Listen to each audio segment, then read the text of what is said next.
All right, so the title and abstract of this talk is at least slightly purposefully vague because of the new assassin 14LI result, which was A, not public, and B, there are lots of other people who have been working on it, and I'm not the spokesman for the group or anything like that. I just think that it's extremely interesting and would like to include it in my talk. So I will at least cover that somewhat in detail. Mike? Oh. This is it. This is a tiny microphone.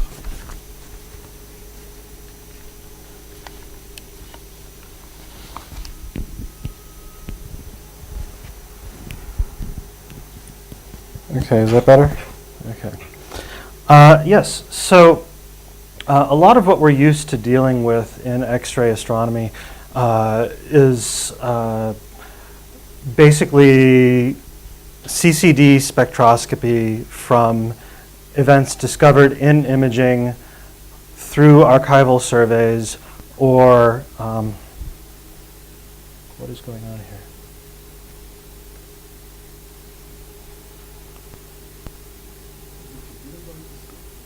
No, it's not.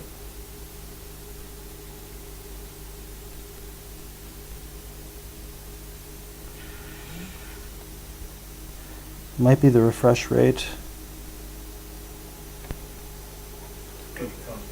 Okay.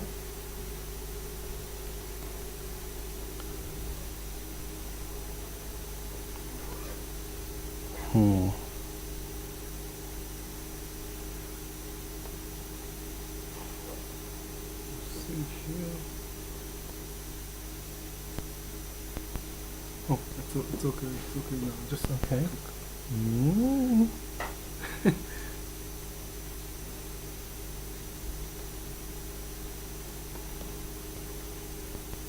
Okay. It likes my display window, but it doesn't like the... Okay. All right. So as Richard said, typically we try and fit these things to just a black body or maybe a really soft, powerful... This is really weird. Does anybody have a good sense of why Max might do this?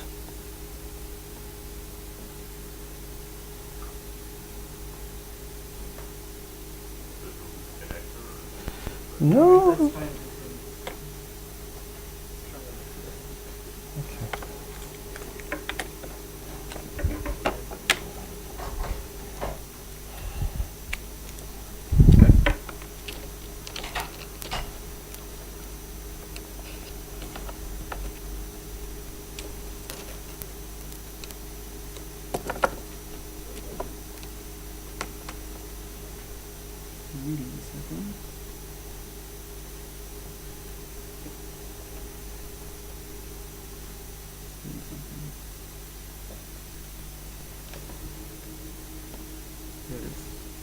Okay.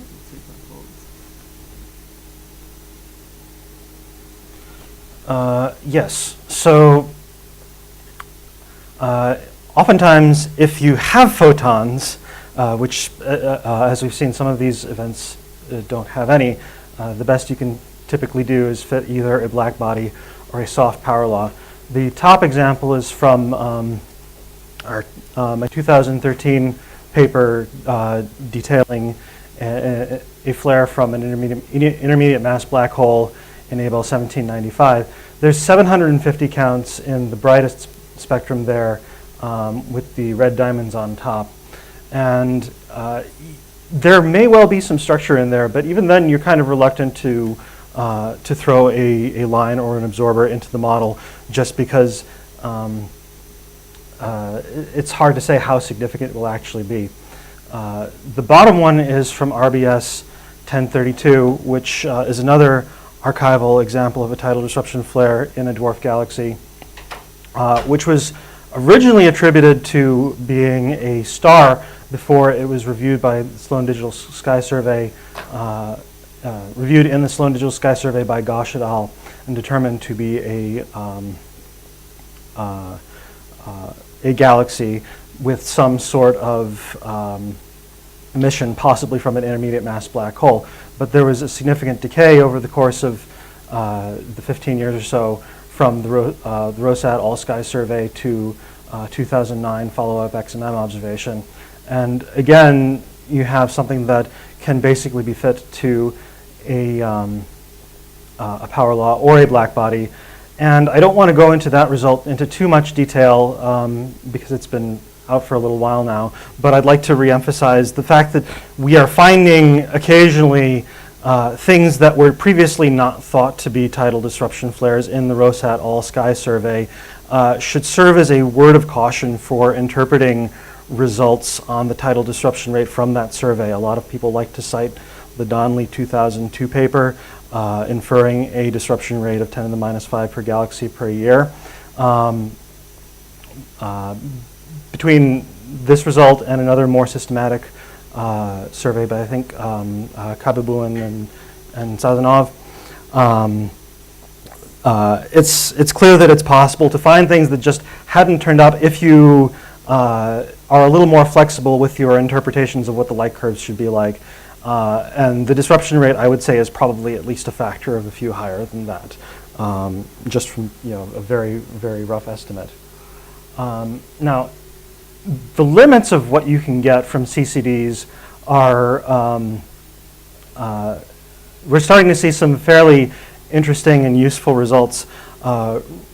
Richard and Stephanie talked about Da-Cheng Lin's recent study of an XMM catalog source from 2000 that appears to have an edge attached to it.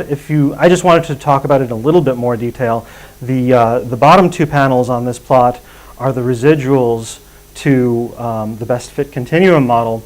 And as you can see, there's this dip here right around 0.8 keV that goes away if you fit an edge to it. The edge implies that there's some amount of absorption there. It's at about 0.85 keV, and it implies a very high ionization medium, relatively large column density, and it's also pretty well blue shifted. It's got a blue shift of about 0.1.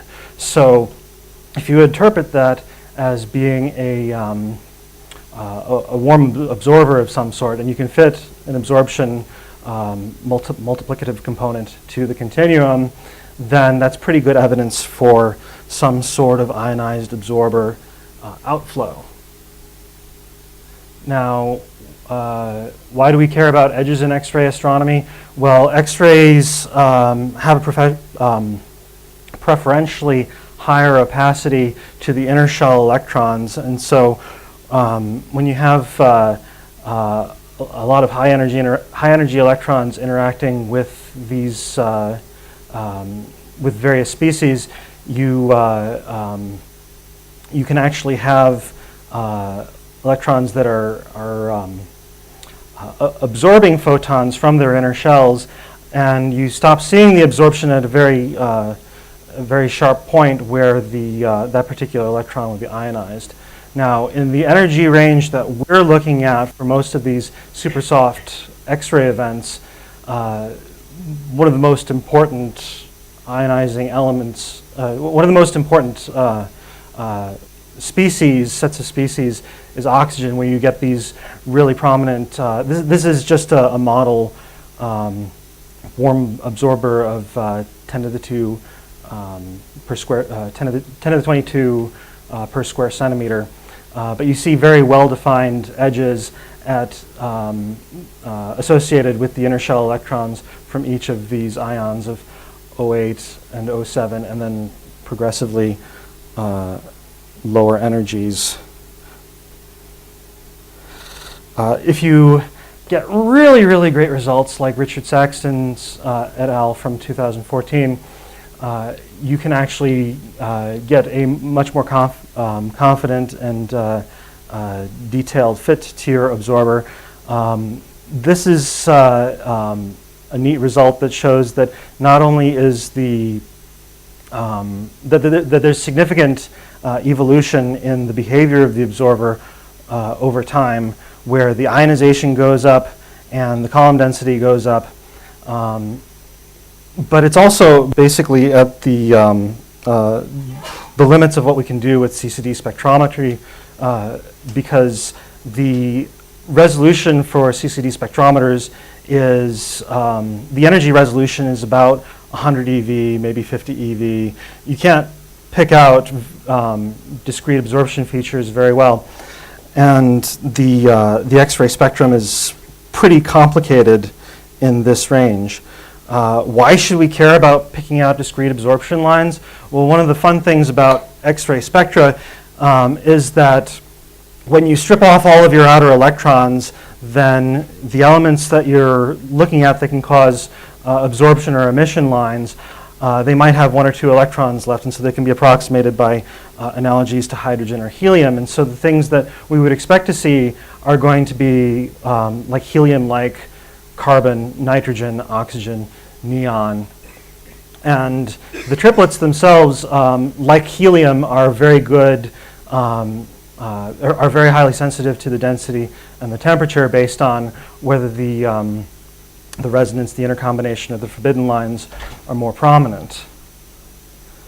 So the state of X-ray spectroscopy about a year ago was, as far as I was concerned, mostly power laws and black bodies.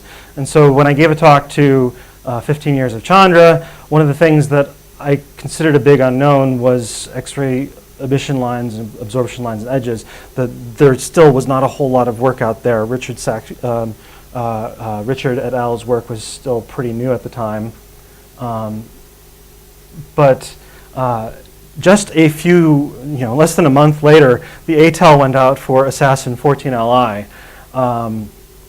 And this is an extremely exciting event for which we all owe a debt of gratitude to the Assassin team, because it's by making their notices public that people have been able to follow this up in great detail. It is, as the slide says, the closest known supermassive black hole stellar TD in 10 years. The claim for the most recent one before that is NGC 3599, which Richard mentioned in his talk. And if the XMM slew survey had been in the state that it's in right now, they might have been able to actually get this sort of result with a relatively long XMM observation. This is the result of 95. There's a 95 kilosecond long stare with XMM. There's a couple of 20 kilosecond observations, and then there's a Chandra low energy transmission grading observation. With XMM, RGS is baked in the cake. Every observation has RGS, but because you need to have a certain number of photons per bin in order to describe a discrete feature, for the most part it's just not useful. It's only when you start getting 5 times 10 to the minus 12 ergs per centimeter per second, ergs per centimeter squared per second, that you actually have useful results. And so you need something really close like Assassin 14Li to do something with it in a classical non-relativistic tidal disruption flare. Now there are a whole bunch of lines that are listed here. You see 08, 07, calcium, a bunch of argon lines, sulfur 14 and 13. I'd like to draw to your attention at least a few things about the overall structure of these two results. You see the same features across spectra. When you're looking at an absorption line spectra of relatively low significance and you don't know what you should be looking for, you're skeptical of any model that you want to throw at it. And right here, these observations are taken within like a week or two of each other. And you can see basically the same features across spectra. You also see them across the two RGS spectrum components. So we're confident that most of these absorption lines are real. You also see some other weird emission features that are close to the absorption lines that are relatively low significance, but again, they're relatively consistent across observations. Let's pick a good one. That one's next to argon, I think. This is not a perfect fit to the spectrum. There's these pretty strong residuals, but these emission lines may be analogous to P Cygni profiles, where you have a low density emitting component that's associated with whatever absorber is causing the lines. And I would like to at least go over the energies at which you expect to see these lines, because each of these lines is a tracer of the species that is actually emitting it. You see 07, 08, these are the ionization energies of each species. So above that, you start to see the next species, and you start to see less of the original species. So these are all relatively consistent with a photon population that's like 0.6, 0.7, maybe 0.8 keV that is exciting the absorbing medium. The medium itself is it has a relatively low filling factor. It's like 0.002. Now, from the variability of the XMM flux itself, you can set a limit to the size of the emission region, and that between that and the column density and the ionization factor, we get a sense of what the filling factor is like. And the total mass that's enclosed in the absorber is something like 10 to the minus 4 solar masses. Now, one other thing that's really weird about this absorber is that the velocities are relatively small. You're talking maybe 100 kilometers per second, a few hundred kilometers per second. This is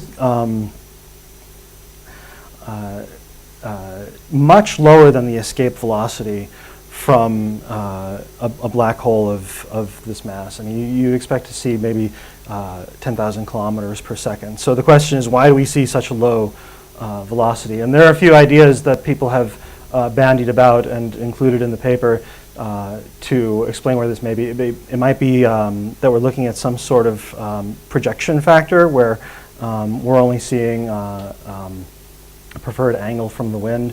Maybe we're actually looking at bound material. Maybe we're looking at absorption from a stream of accretion. The interpretation from the paper itself is that we are seeing a wind, and I think that's a reasonable interpretation, but there's still just a lot that we don't know about. There are a whole lot of, this is just the beginnings of what you can do with this particular spectrum. There are a whole bunch of lines that have not yet been confidently attributed to some sort of species. And there are a few that there's at least one that this model predicts that doesn't show up. It's a carbon line at about 34 angstroms. So there are enough photons here where you don't just get one X-ray spectrum from one long stare. You can slice it and dice it, and you can see how it evolves on short time scales. The velocity goes up a bit over the course of